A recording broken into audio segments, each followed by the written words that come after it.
In the early 1930s, millions of Ukraine's people died in a devastating famine.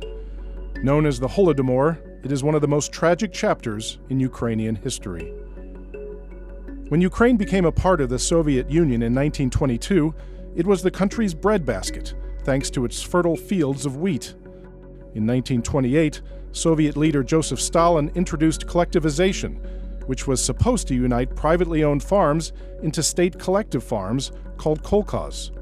The Soviet leadership argued that collective farms would be more effective and produce a surplus, which would feed industrial workers. As many Ukrainian peasants were not willing to hand over their land to the state, their fields were confiscated.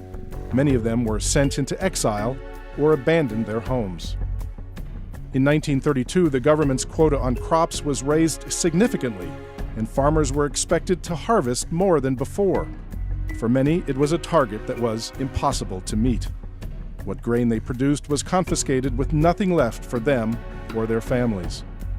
Farmers who hoarded their crops were often punished or executed. The exact number of people who died in the famine of 1932 and 1933 is still not known. Historians estimate that between 3 and 12 million people perished, most of them ethnic Ukrainians. For decades, the existence of the famine was denied by the Soviet Union. Historians in Russia and the West disagree as to whether the famine was man-made and if it was a deliberate attempt to eradicate Ukrainian independence. Since 2006, Ukraine and 15 other countries have recognized the Holodomor as a genocide against the Ukrainian people.